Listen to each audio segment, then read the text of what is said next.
Today I want to share with you 3 signs that your bees may not make it through winter, and I'm going to share things you can do to alleviate these possible problems. Let's get right into it. I'm David Burns. Thanks for checking into my YouTube channel. Please subscribe if you want to see more of my content. I appreciate it.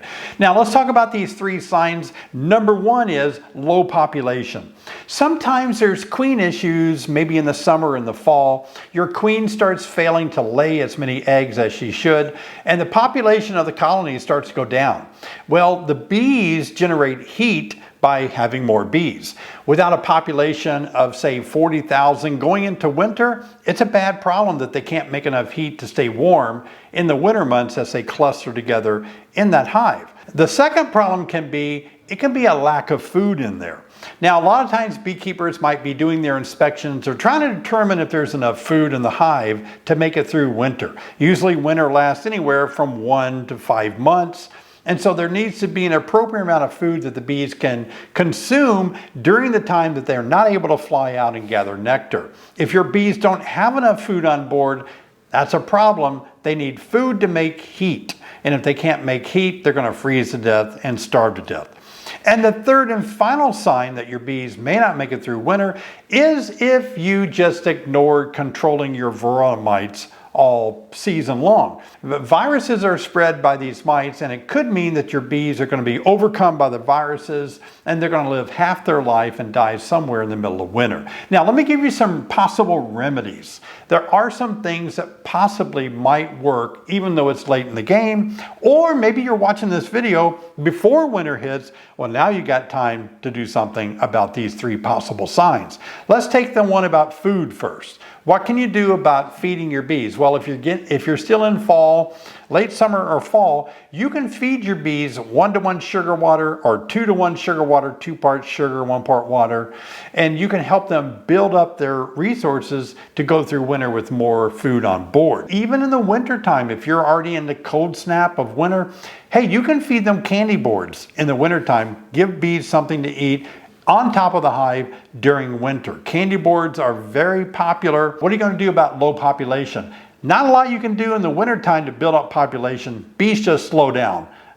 Laying eggs slow down. The queen's not going to make as much brood. Here's what you can do though. Let me give you a couple ideas, okay? Number 1, reduce the amount of boxes that your small amount of bees live in. For example, if you have a small amount of bees, low population, and they're like in 3 or 4 big deep boxes when they could all fit in 1 or 2, isolate them down into a box or 2 so they don't have to heat up or have all the loss of heat going up into the top of those boxes when they're clustered down below. A big thing to do in case you have a low population of bees and they're not able to keep themselves warm is wrap the hive up. Use something like black roofing paper or some corrugated cardboard that you can wrap around the hive. I use batt insulation, the kind that goes between walls and have the paper and fiberglass on it. I wrap my hives sometimes with that. It works really well. I always thought it would get wet and soggy, but it doesn't. It stays pretty dry. But there's a lot of different foam boards that you can use. You can put that on the outside walls of your hive to help that small colony, that low population,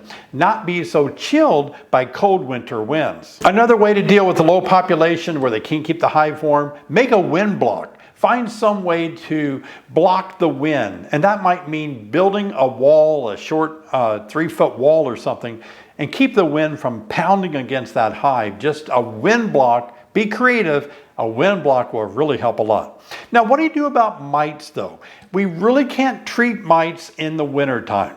You don't want to open up your hive. The treatments that we use to kill mites requires that the bees be moving around. So when bees are clustered tight in the wintertime, it's really hard to get the treatment to be effective at killing mites. So the only thing I can say to encourage you, if you really drop the ball on your mite treatments, like you have a lot of mites going into winter, or you don't know about how many mites you have and you think, uh-oh, maybe I should have done some mite treatments.